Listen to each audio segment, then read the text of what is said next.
Halo Sobat Muda dan YouTuber semua, jumpa lagi dengan saya di channel Glatik Studio. Dan kali ini saya akan lanjutkan ya bahasan saya terkait tip-tip membangun atau memulai usaha studio foto dan video skala MIDI.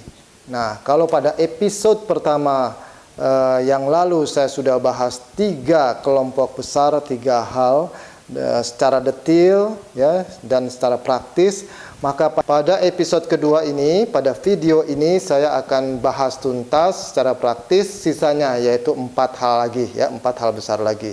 Nah, jangan lupa juga, jangan lewatkan, nanti pada akhir dari video ini saya akan tambahkan 1 bonus tip ya, khusus untuk aspek pemasaran yang saya harapkan bisa menjadi senjata bagi kalian nanti untuk segera merunning studio ini dan cepat membuat studio yang kalian siapkan, kalian bangun menjadi laris dan banyak pelanggannya. Oke, kita simak dan ikuti saja bahasannya. Kita sekarang sampai kepada penjelasan atau kupasan hal keempat, yaitu background ya.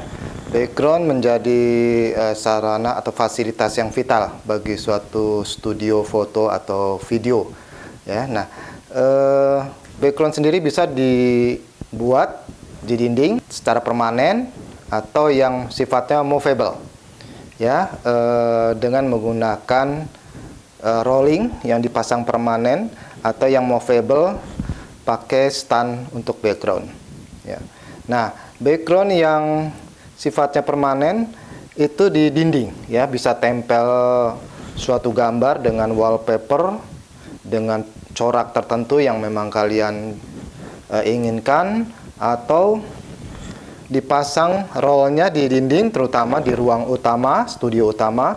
Kemudian bisa dipasangkan beberapa background sekaligus, sehingga nanti bisa dipilih-pilih mana yang mau dipakai dan mana yang tidak. Nah, kemudian ada lagi background yang sifatnya movable menggunakan stand background. Ini lebih saya sarankan untuk diadakan terlebih dahulu. Ya, itu cara pemasangannya. Kemudian tip mengenai backgroundnya sendiri. Ya, background utama yang harus kalian miliki adalah yang polos, yaitu warna putih paling utama, warna merah, biru dan hijau. Ya, warna putih yang paling netral itu paling banyak digunakan nanti. Jadi usahakan untuk memiliki yang ukuran 2 meter ke 2,5 atau 2,5 ke 3 meter. Kemudian ada yang 3 ke 6 meter atau ke 5 meter ya, sehingga bisa terjurai sampai ke lantai. Itu yang putih. Kalau yang merah biasanya hanya untuk fast foto ya, umumnya cukup yang 2 kali 2,5 ya. Kemudian yang biru juga 2 kali 2,5. Nah, yang hijau kalau bisa 2,5 kali 3 atau 3 kali 4 ya. Ini banyak digunakan untuk background yang nanti backgroundnya mau diedit ya, baik untuk foto maupun video. Oke. Nah, itu pemasangannya. Nah, tapi ini semua tergantung dari paket yang kalian sediakan bagi pelanggan kalian atau untuk disewakan ke tamu yang ingin merental studio. Jika untuk hanya sekedar fast foto simple, maka yang polos cukup. Nah, yang polos sendiri sekarang ada bermacam-macam variasinya, karena kalau kita bicara background ada yang dibuat dari kain dan ada yang dari kertas. Yang kain juga harus dipilih, jangan yang sifatnya cepat kusut atau mudah kusut, mudah robek ya. Tapi yang bisa dilipat-lipat, dibuka kembali, praktis, tidak kusut. Nah, itu yang harus jadi referensi, jadi bisa dipakai berulang-ulang ya. Kemudian mengenai coraknya, selain yang polos, tadi ada juga corak polos yang sangat disukai oleh milenial saat ini, yaitu yang warnanya ngejreng, misalnya pink, kuning, hijau muda, purple ya, ungu dan sebagainya. Itu banyak kalian bisa dapatkan di marketplace seperti Tokopedia, Shopee, Bukalapak. Silahkan dicari saja sesuai dengan yang kalian inginkan bagi studio kalian. Jika misalnya kalian membuka paket-paket lain seperti foto couple, foto model, foto grup, keluarga, bahkan indoor pre-wedding, maka kalian harus menyiapkan lebih banyak variasi background. Ya. Juga ada wisuda biasanya ya, wisuda ini cukup banyak juga peminatnya yang ingin difoto di studio karena hasilnya biasa lebih baik ya. Nah, ini tergantung paketnya. Kalau foto wisuda tadi misalnya, ya kalian harus menyiapkan background yang berlatar belakang pendidikan, misalnya rak, buku, perpustakaan, ruang belajar dan sebagainya. Kemudian untuk acara grup bisa yang polos, bisa yang corak, abstrak ya, atau pola tertentu misalnya ruang tamu dan sebagainya. Nah, kemudian untuk yang couple, pre-wedding itu ada yang corak, ada yang coraknya abstrak, kemudian ada yang polos juga, tergantung dari tema yang dibawakan. Tapi selalu banyak yang minta putih sebagai latar belakang, salah satu latar belakangnya atau backgroundnya. Buat atau miliki, sediakan jangan cuma 1-2 background, tapi beberapa. Nah, jika punya 2 ruangan yang seperti sudah saya sampaikan di awal, maka siapkan lebih banyak background. Jadi pelanggan kalian punya pilihan ketika datang, mau di ruang 1 atau ruang 2 dan dengan background yang mana yang mereka inginkan. Nah, ini adalah bagian dari jasa layanan fotografi ya. Untuk video juga sama ya, cuma nanti yang dilakukan adalah syuting video, backgroundnya bisa ditetapkan. Khususnya kalau untuk video banyakkan adalah yang polos ya. Oke, baik sobat, untuk hal kelima yang kita akan kupas adalah properties ya. Properties merupakan perlengkapan di suatu studio foto atau video ya, yang biasanya digunakan untuk mempermanis tampilan dari objek foto atau video ya. Nah, di sini saya hanya akan memberikan tip beberapa saja yang utama propertiesnya karena sangat tergantung dari tema ya sebenarnya. Tapi secara umum kalian harus menyiapkan misalnya kursi atau sofa ya.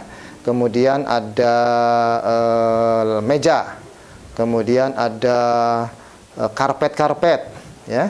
Kemudian box-box yang dibuat dengan memanfaatkan kayu-kayu yang ada di rumah, kemudian kursi-kursi berjenjang ya, yang kecil, yang tinggi, kemudian ada tangga dari kayu biasanya. Kemudian seperti ini ya, kayak gini bisa dibuat dari daun-daun kering, dan seperti ini juga rak seperti ini, rak-rak ya, bisa dihias dengan keramik-keramik atau bunga-bungaan seperti ini.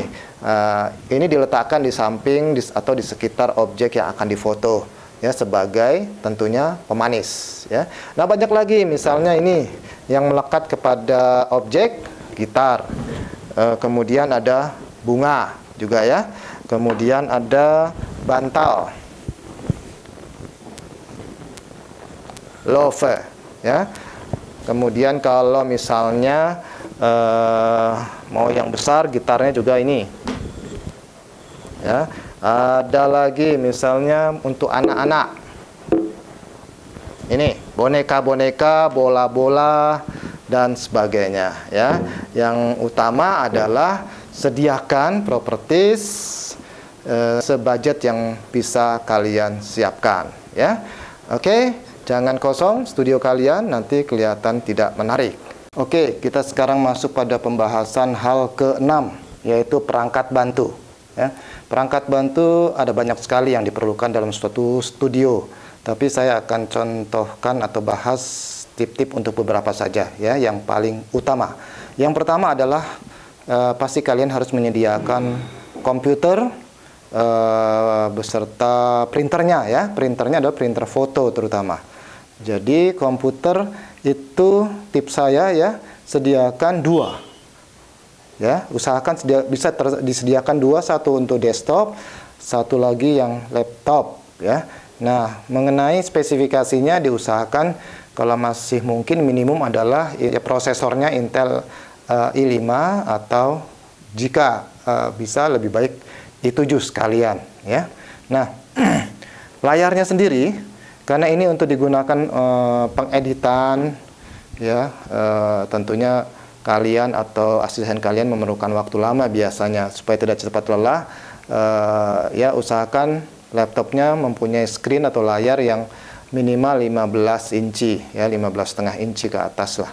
Apalagi yang desktopnya, terutama ya, kalau bisa ya yang 20 inci ke atas, jangan yang terlalu kecil, sehingga nyaman dalam hal penggunaannya. Oke. Kemudian yang kedua adalah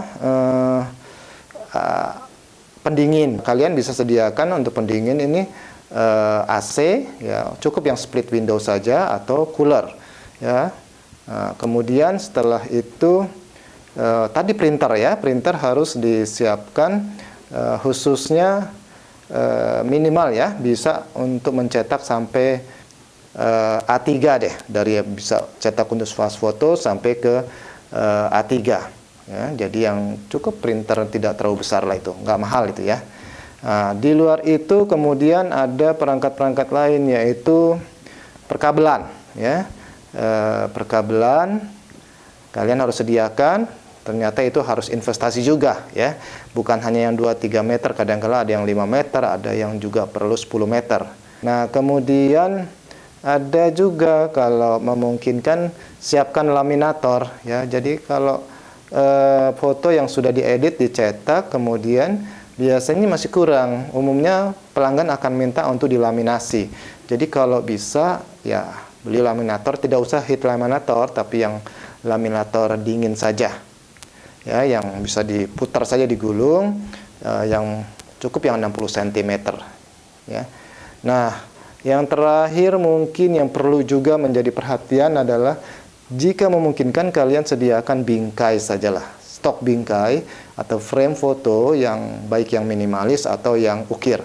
Karena banyak pelanggan atau customer yang biasanya datang di foto ingin bawa hasil cetaknya langsung dilaminasi, ya, dan dipasangkan ke bingkai, ya. Tinggal mereka pilih mau bingkai yang minimalis, yang murah, atau yang tipe ukir dan sebagainya lah. Silahkan, ini sebagai bisnis tambahan, ya. Kalian bisa cari sumber bingkai yang bisa memproduksi bingkai atau frame di sekitar kalian dan beli dengan harga diskon biasanya. Oke. Nah, itulah kira-kira tip untuk perangkat bantu yang perlu kalian siapkan, sediakan di dalam membangun studio MIDI ini. Oke. Ini hal terakhir yang akan saya kupas, ya.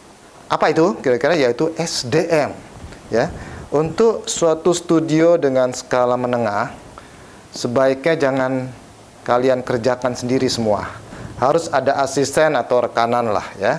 Jadi kalau sudah kelas menengah, bukan hanya yang datang nih, ya, bukan hanya bikin pas foto saja, hanya foto-foto kecil, tapi variannya sangat banyak, ya. Apalagi kalau kalian kreatif, kalian bisa memberikan banyak paket foto, mulai dari foto perorangan, pas foto, ya, foto couple, foto untuk grup, foto wisuda, foto apalagi, ya, gathering keluarga, ya, kumpul di sini, sampai seperti misalnya yang kami lakukan di sini, pre-wedding indoor, ya, termasuk juga foto produk. Nah, sudah barang tentu kalau ini yang kalian tawarkan kepada pelanggan, ya, kalian harus punya asisten. Mungkin kalian sendiri yang pegang peran utama sebagai fotografernya atau apapun, ya. Apalagi kalau sudah bicara foto dan video, pasti kalian harus mempunyai asisten, ya. Ya, saya sarankan, ya, sumber daya manusia yang menjadi asisten kalian, ya, itu yang tidak usah high level education lah, karena nanti akan memberatkan operational cost. Jadi bisa misalnya dengan lulusan D3, DKP, ya, atau juga lulusan SMK. Saya prefer lulusan SMK yang memang lulusannya biasa sangat terlatih dan siap pakai. Jadi mereka adalah talenta-talenta muda yang jika diberi kesempatan akan bisa mengkontribusikan manfaat bagi studio kalian, ya. Jadi siapkan SDM tersebut ya yang sudah mampu mengenal komputer, mengoperasikan komputer, melakukan editing ya, bisa melakukan fotografi juga, biasanya sudah dibekali knowledge seperti itu semuanya. Tinggal kalian asah saja atau arahkan sesuai dengan tema atau visi studio kalian. Oke? Sobat muda dan YouTuber semua, tip-tip praktis yang memulai usaha studio foto dan video skala MIDI ya sudah saya sampaikan semua ya. Dan sebagai pamungkas, sekarang saya ingin tambahkan satu tip bonus, yaitu tip yang terkait dengan pemasaran.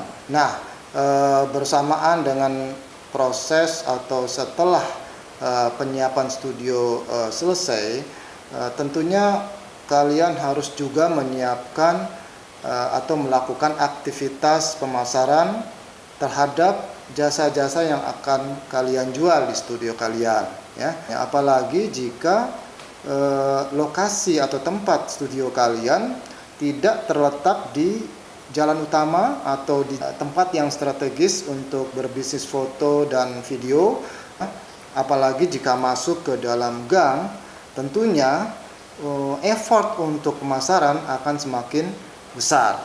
Tips saya adalah ya, untuk mengatasi persoalan-persoalan tersebut dan kemungkinan mempercepat kedatangan pelanggan kalian ke studio adalah dengan cara melakukan atau menerapkan pemasaran digital atau digital marketing, yaitu kegiatan pemasaran atau promosi dengan melalui media digital atau yang saat ini dikenal sebagai internet. Nah, tentunya untuk hal tersebut bisa terlaksana, kalian harus akrab dengan laptop atau handphone ya. Intinya untuk melakukan langkah promosi dan pemasaran yang akan dilakukan ya, maka kalian harus satu, buat portofolio mengenai jasa yang akan kalian jual. Misalnya nih ya, paket model, paket perorangan, paket couple, paket apalagi ya, keluarga, paket wisuda, paket grup, dan lain-lain. Yang kedua, buat pula flyer atau brosur digital yang menarik untuk masing-masing portofolio layanan tersebut ya. Jadi buat dalam bentuk file digital saja, tidak usah dicetak. Nah, ini nanti akan digunakan sebagai master bagi kalian. Kemudian ketiga, buat account atas nama studio kalian ya di media sosial, contohnya di Instagram, Facebook, Twitter, YouTube, dan lain-lain ya. Nah, terus yang keempat, dipublish portofolio jasa layanan studio kalian tadi di medsos tersebut. Nah, kemudian update. Yang kelimanya ya, update konten akun kalian secara berkala ya, dengan menampilkan atau memposting hasil-hasil pekerjaan terakhir yang dilakukan di studio kalian. Jadi ada aktivitas di studio kalian dan itu sangat rutin karena pelanggan akan tertarik jika studio kalian itu aktif ya. Nah, kemudian yang keenam, jangan lupa untuk sapa selalu follower atau subscriber atau friend kalian agar terjadi komunikasi dua arah ya. Misalnya nih, ada pertanyaan tentang harga. Nah, kalian harus bisa jawab dengan cepat atau kirimkan flyernya yang tadi dibuat di langkah 2 ya, untuk menjadi bahan pertimbangan dari calon customer. Dari pengalaman saya ya, ternyata bahwa promosi dan pemasaran yang paling optimum dan paling baik dalam hal ini adalah dengan menggunakan kombinasi antara Instagram ya dan WhatsApp sebagai sarana untuk berkomunikasi dengan customer sampai terjadinya deal.